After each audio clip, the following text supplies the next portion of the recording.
तो last part के and में हमने देखा था कि मैक्स को पता चल जाता है कि लियाओ यहाँ पर अपने कुछ दोस्तों और साइंटिस्ट के साथ यहाँ उसे मारने आ गया था। अब आगे तो इस पार्ट की शुरुआत में हम मैक्स को देखते हैं जो डिसाइड करता है कि वो लियाओ के अटैक करने से पहले ही उस पर अटैक कर देगा। इसलिए मैक्स अपना कुछ इंपॉर्टेंट सामान एक गुफा में छुपाकर लियाओ का चुपकर पीछा करता है, जहाँ उसे पता चलता है कि लियाओ ने उसका ब्लैक गॉड आर्मर पहन रखा है जो किसी भी खतरे से लियाओ को अपने आप बचा लेता है। पर मैक्स देखता है कि लियाओ ने अपने आर्मर से अपने फेस को कवर नहीं कर रखा, तो मैक्स लियाओ पर अटैक करने के लिए उसके ड्रोन से बचते हुए धीरे धीरे आगे बढ़ता है और उसके पास पहुंचकर अपनी स्पिरिचुअल नाइफ से उसके फेस पर अटैक करता है। लेकिन लियाओ का आर्मर शील्ड बना के उसे बचा लेता है। ये देखकर मैक्स चौंक जाता है। तभी लियाओ के साथ आए वॉरियर्स मैक्स को देख लेते हैं और उस पर अटैक करते हैं। तो मैक्स उन वॉरियर्स को अपने से दूर करके वहां से भागने की कोशिश करता है, लेकिन तभी ईसा डिसन मैक्स की तरफ कुछ बॉम्ब फेंकता है। लेकिन मैक्स अपनी स्पिरिचुअल पावर से बॉम्ब्स को कंट्रोल करके जेम्स और किटारा पर फेंक देता है, जिससे वहां धुआं हो जाता है। तो मैक्स इसका फायदा उठाकर अपने सभी स्पिरिचुअल नाइफ का इस्तेमाल करके ईसा डिसन को मार देता है। ये देखकर लियाओ बहुत गुस्सा हो जाता है और अपने आर्मर की मदद से मैक्स को पंच मारता है, जिससे मैक्स थोड़ा घायल हो जाता है। तभी किटारा वहां अपने बहुत सारे क्लोन्स बना लेता है, जिसके बाद वो सभी क्लोन्स मैक्स पर एक एक कर अटैक करने लगते हैं। लेकिन मैक्स अपनी स्पीड की मदद से उनसे बच जाता है। तो ये देखकर वो क्लोन्स मैक्स के आसपास धूल उड़ाने लगते हैं ताकि मैक्स को कुछ ना दिखे और वो आसानी से उसे मार दे। लेकिन मैक्स एक स्पिरिचुअल मास्टर था, इसलिए वो अपनी स्पिरिट पावर से उन क्लोन्स को देखकर उन सबको मार देता है। ये देखकर किटारा गुस्से में मैक्स की तरफ बढ़ता है और उस पर अटैक करने लगता है, लेकिन वो मैक्स को टक्कर नहीं दे पा रहा था। तभी मैक्स अपना लाइटनिंग स्वॉर्ड अटैक किटारा पर करता है, लेकिन लियाओ अपने आर्मर से उसे बचा लेता है और मैक्स को दूर फेंक देता है। तो मैक्स कैसे भी करके फिर से खड़ा होता है। तभी किटारा अपना स्ट्रॉन्गेस्ट स्वॉर्ड अटैक मैक्स पर करता है, पर मैक्स अपने स्पिरिचुअल नाइफ से उस अटैक को रोकने में कामयाब हो जाता है। जिसके बाद मैक्स अपनी स्वॉर्ड में लाइटनिंग अटैक चार्ज करके उसे तेजी से किटारा की तरफ फेंकता है, जो किटारा के आर पार हो जाती है और वो मर जाता है। ये देखकर जेम्स मैक्स पर अटैक करता है, पर मैक्स उसके अटैक से बच जाता है और लियाओ पर अपना लाइटनिंग अटैक करता है। लेकिन लियाओ को उसके आर्मर की वजह से कुछ भी नहीं होता। उसी वक्त जेम्स मैक्स की तरफ अपनी एक्स फेंकता है, जिसे मैक्स अपनी स्पिरिचुअल पावर और स्वॉर्ड का इस्तेमाल करके बड़ी मुश्किल से रोक लेता है और वहां से भागने लगता है, क्योंकि वो इंजर्ड हो गया था और फिलहाल उन दोनों को एक साथ नहीं हरा सकता था। पर लियाओ ये देखकर अपने आर्मर के हाथ को लंबा करके मैक्स को पकड़ने की कोशिश करता है, लेकिन मैक्स उसके हाथ से बच के भागने में कामयाब हो जाता है। लेकिन लियाओ के हाथ में ईवा का दिया हुआ वो लॉकेट लग जाता है। अब मैक्स वहां से भागकर उसी केव में आ जाता है और अपने आप को हील करने लगता है, जहां हील करते हुए वो सोच रहा था कि अगली बार उसे लियाओ पर दूर से ही अटैक करना पड़ेगा, क्योंकि लियाओ का आर्मर दूर तक अटैक कर सकता है। दूसरी तरफ हम लियाओ को देखते हैं जो मैक्स के भाग जाने से बहुत गुस्से में था और वो अपना गुस्सा किटारा की बॉडी पर निकालता है और सोचने लगता है कि मैक्स बहुत ज्यादा ताकतवर हो चुका है। इसलिए लियाओ अपने साइंटिस्ट से कहता है कि क्या वो लेजर वेपन तैयार हो गया, जिसपे चीफ साइंटिस्ट उसे बताता है कि उन सबकी फाइट में लेजर वेपन के एक पार्ट का बॉक्स थोड़ा डैमेज हो गया है। ये सुनके लियाओ को गुस्सा आ जाता है। तो चीफ साइंटिस्ट उसे बताता है कि हम अभी भी सभी पार्ट्स को मिला के 3 बार लेजर वेपन को चला सकते हैं। ये सुनके लियाओ सोचता है कि 3 अटैक्स तो मैक्स को खत्म करने के लिए काफी होंगे। इसलिए लियाओ उन साइंटिस्ट को जल्दी से लेजर वेपन तैयार करने को कहता है। दूसरी तरफ हम जिज्ञान हॉल के प्लेन को देखते हैं, जिसमें कमिश्नर और एक beyond war God level warrior बैठकर लियाओ की तरफ जा रहे थे, क्योंकि उन्हें पता चल गया था कि लियाओ मैक्स को मारने के लिए लेजर वेपन का इस्तेमाल करने वाला है। इसलिए वो लियाओ से लेजर वेपन लेने जा रहे थे, क्योंकि वो लेजर वेपन बैन था। इस तरफ वो चीफ साइंटिस्ट लियाओ को बताता है कि लेजर वेपन असेंबल हो चुका है, जिसपे लियाओ से कहता है कि क्या हम अभी मैक्स पर अटैक कर सकते हैं। तो चीफ साइंटिस्ट उसे बताता है कि अभी ये पॉसिबल नहीं है, क्योंकि मैक्स बहुत दूर पहाड़ों के बीच छुपा हुआ है, जहाँ तक ये लेजर अटैक नहीं जाएगा। तो लियाओ से कहता है कि जब भी वो बाहर आए तुरंत ही उस पर अटैक कर देना और मिस मत करना। इस तरफ हम मैक्स को देखते हैं जो अभी भी खुद को हील कर रहा था, जहाँ हील होने के बाद उसे लगता है कि ड्रैगन ब्लड की वजह से उसकी हीलिंग प्रोसेस काफी फास्ट हो गई है। अब मैक्स लियाओ पर फिर से अटैक करने के लिए उसकी तरफ जाने लगता है, क्योंकि वो पूरी तरह से हील हो चुका था। दूसरी तरफ इस बात का पता चीफ साइंटिस्ट को चल जाता है, इसलिए वो लेजर वेपन चार्ज करने लगता है। इधर मैक्स जब लियाओ की तरफ आ रहा था तभी उसे याद आता है कि लियाओ यहाँ अपने साथ कुछ बॉक्सेस लाया था, जिन्हें कुछ साइंटिस्ट संभाल रहे थे। तो ये याद आने पर मैक्स समझ जाता है कि उन बॉक्सेस में जरूर लेजर वेपन के पार्ट्स होंगे, जिसे लियाओ ने असेंबल कर लिया होगा और वो तभी मैक्स पर अटैक ना करके उसके वहां आने का वेट कर रहा है ताकि वो उसे मार दे। तो ये सब जानकर मैक्स जल्दी से एक पहाड़ के पीछे छुप जाता है और सोचने लगता है कि उसे जल्दी से जल्दी लेजर वेपन की रेंज से दूर जाना होगा। इसलिए मैक्स अपनी वॉच में लगे मैप से आसपास की जगह देखता है और उसे पता चलता है कि पास में एक नदी है। तो मैक्स नदी में जाने का डिसाइड करता है, क्योंकि लेजर वेपन का अटैक पानी के पार नहीं जा सकता था। तभी मैक्स को मैप पर एक हिडन जगह दिखती है, जिसके बारे में मैप में कुछ नहीं था, लेकिन मैक्स उस पर ध्यान नहीं देता और नदी के पास जाने लगता है। तो ये बात उस साइंटिस्ट को भी पता चल जाती है, क्योंकि उसे मैक्स की वॉच से उसकी लोकेशन मिल रही थी। इसलिए वो ये बात लियाओ को बताता है। तो लियाओ जल्दी से लेजर वेपन से अटैक करने को बोलता है, लेकिन तभी जेम्स को जिज्ञान हॉल का प्लेन दिखता है जो उन्हीं की तरफ आ रहा था। तो ये देखकर लियाओ जेम्स से कहता है कि मैं मैक्स को मारने उसके पीछे जा रहा हूँ और तुम जिज्ञान हॉल के लोगों को संभाल लेना। तो जेम्स इसके लिए मान जाता है। थोड़ी देर बाद जब लियाओ वहाँ से चला गया था तब वहाँ जिज्ञान हॉल का प्लेन उतरता है, जिसमें कमिश्नर और बियॉन्ड वॉर गॉड वॉरियर को देखकर जेम्स घबरा जाता है। तभी कमिश्नर जेम्स से कहता है कि ये लेजर वेपन इलीगल है, इसलिए हम इसे यहाँ से ले जा रहे हैं। तो जेम्स डर के मारे इसके लिए मान जाता है। जिसके बाद वो beyond war God warrior James से कहता है कि लियाओ को बोल देना कि वो अपनी इस बेवकूफी के कारण फ्यूचर में भुगतेगा। ये सुनकर जेम्स और भी डर जाता है। दूसरी तरफ हम लियाओ को देखते हैं जो मैक्स की लोकेशन देखकर तेजी से उसकी तरफ जा रहा था, जहाँ वो सोचता है कि जिज्ञान हॉल मैक्स की मदद कर रहा है। इसलिए लियाओ डिसाइड करता है कि वो फ्यूचर में जिज्ञान हॉल से बदला लेगा। इस तरफ हम मैक्स को देखते हैं जो रिवर तक पहुंच गया था, लेकिन मैक्स को अंदाजा हो जाता है कि लियाओ जरूर उसकी लोकेशन ट्रैक करके उसका पीछा कर रहा होगा। इसलिए मैक्स पानी के अंदर गहराई में जाने लगता है ताकि उसकी वॉच से सिग्नल निकलना कम हो जाए। इस तरफ मैक्स के पानी में जाने की वजह से लियाओ को मैक्स की लोकेशन दिखना बंद हो जाता है। इसलिए वो वेलिना को कॉल करता है। तो वेलिना उसे बताती है कि तुम जो रेडार लेके गए हो वो थोड़ा छोटा है और वो कम रेंज के सिग्नल नहीं पकड़ सकता, इसलिए मैं सैटेलाइट की मदद से मैक्स की लोकेशन पता करके तुम्हें बताती हूँ। अब वेलिना अपने हैकर की मदद से मैक्स की लोकेशन जानकर लियाओ को बता देती है। तो लियाओ तेजी से मैक्स की तरफ बढ़ने लगता है। इधर ये बात मैक्स को पता चल जाती है कि कोई बहुत तेजी से उसके पीछे आ रहा है। इसलिए मैक्स सोचता है कि उसकी वॉच अभी भी सिग्नल दे रही है। तो मैक्स अपनी वॉच बंद कर देता है। जहाँ मैक्स की वॉच बंद होते ही लियाओ को सिग्नल आना बंद हो जाता है और वो वेलिना पर गुस्सा करने लगता है। तो वेलिना उसे कहती है कि वो कुछ नहीं कर सकती, क्योंकि मैक्स ने अपनी वॉच बंद कर दी है। ये सुनकर लियाओ बहुत गुस्सा हो जाता है, पर वो डिसाइड करता है कि चाहे कुछ भी हो जाए वो मैक्स को ढूंढ के रहेगा। इधर मैक्स जब आगे बढ़ रहा था तो उसे लगता है कि अब कोई उसका पीछा नहीं कर रहा है, इसलिए मैक्स पानी से बाहर आ जाता है। लेकिन तभी वो देखता है कि वो मैप की उस लोकेशन पर पहुंच गया है जो हिडन है। तभी मैक्स को जियांग की वो बात याद आती है, जब जियांग से मैक्स को बताया था कि सदर्न कॉन्टिनेंट में एक बहुत बड़ा और खतरनाक ड्रैगन मॉन्स्टर है। अब मैक्स जब ये सोच ही रहा था तभी उसपे कुछ पानी के सिल्वर पाइथन मॉन्स्टर अटैक कर देते हैं और उसे पानी में गिराकर शॉक देने लगते हैं। तो मैक्स अपनी स्पिरिचुअल नाइफ्स की मदद से उन सभी पाइथन को मार के पानी के बाहर आ जाता है और सोचता है कि अगर आज उसके पास स्पिरिचुअल पावर नहीं होती तो वो नहीं बच पाता। अब मैक्स वहां से आगे जाने लगता है, लेकिन आगे जाते हुए मैक्स एक बड़े सिल्वर पाइथन के द्वारा बनाए गए टोर्नेडो में फंस जाता है, जिसकी वजह से उसे बहुत तेज शॉक लगने लगते हैं। तो मैक्स अपने स्पिरिचुअल नाइफ की मदद से उस बड़े पाइथन पर अटैक करता है और तुरंत ही मौका पाकर उस टोर्नेडो से बाहर आ जाता है। उसी वक्त वहाँ किसी मॉन्स्टर की बहुत तेज आवाज आने लगती है, जिससे डर के वो बड़ा पाइथन भाग जाता है और मैक्स को भी इससे प्रॉब्लम हो रही थी, इसलिए मैक्स तुरंत ही वहाँ से निकल जाता है क्योंकि वो समझ गया था कि पानी के नीचे जरूर कोई बहुत बड़ा मॉन्स्टर है। इधर हम लियाओ को देखते हैं जो अंदाजे से मैक्स का पीछा करने के लिए एक ही डायरेक्शन में आगे बढ़ रहा था। दूसरी तरफ मैक्स को आगे बढ़ते हुए एक आइलैंड दिखता है, तो मैक्स उस आइलैंड पर चला जाता है। पर उस आइलैंड पर पहुंचने पर मैक्स को अजीब फील हो रहा था क्योंकि वहाँ बहुत शांति थी। अब मैक्स सोचता है कि मेरे रास्ते में बहुत सारे वाटर मॉन्स्टर्स थे, इसलिए अगर लियाओ मेरी तरफ आएगा तो वो मारा जाएगा और अगर वो बच भी गया तो बहुत इंजर्ड होगा और मैं उसे आसानी से मार दूंगा। तो ये सोचकर मैक्स अपनी वॉच फिर से ऑन कर लेता है, जिससे लियाओ को मैक्स की लोकेशन मिल जाती है और वो तेजी से मैक्स की तरफ बढ़ता है, जहाँ वेलिना लियाओ से कहती है कि ये मैक्स का कोई प्लान भी हो सकता है। पर लियाओ वेलिना की बात नहीं मानता और आगे बढ़ने लगता है। तभी वो सिल्वर पाइथन लियाओ पर अटैक करते हैं, पर लियाओ अपने आर्मर की मदद से उस सिल्वर पाइथन के शॉक से बच जाता है और आगे बढ़ने लगता है। लेकिन तभी जिस बड़े मॉन्स्टर की मैक्स ने आवाज सुनी थी वो अपने टेंटिकल्स बाहर निकाल के लियाओ को पानी में खींच लेता है। अगले दिन हम आइलैंड पर मैक्स को देखते हैं, जहाँ उसे समझ नहीं आ रहा था कि लियाओ अब तक यहाँ क्यों नहीं पहुंचा।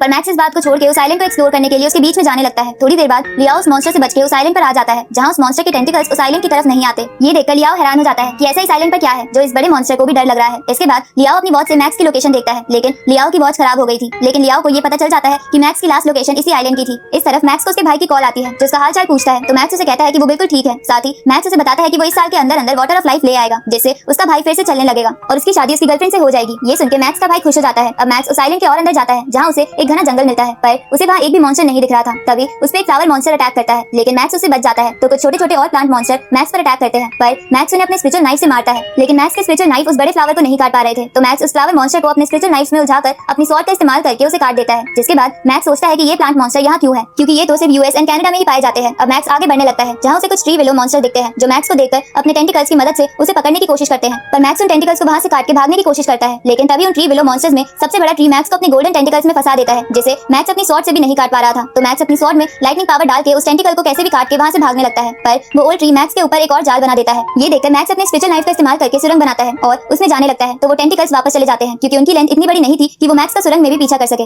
इधर मैक्स बहुत देर तक गड्ढा खोदने के बाद एक जगह पहुंचता है और आराम करने लगता है, जहाँ वो समझ जाता है कि इस आइलैंड पर प्लांट्स मॉन्स्टर का राज है, इसलिए यहाँ पर कोई भी एनिमल या बर्ड मॉन्स्टर नहीं है। इधर हम लियाओ को देखते हैं, जो आइलैंड के अंदर आ गया था, जहाँ वो उस फ्लावर मॉन्स्टर को मरा हुआ देखता है, जिसे देखकर लियाओ समझ जाता है कि इसे मैक्स नहीं मारा होगा। तभी लियाओ उन विलो ट्रीज को देखता है और उन्हें देखकर हैरान हो जाता है और इसी के साथ ये पार्ट यहीं खत्म होता है।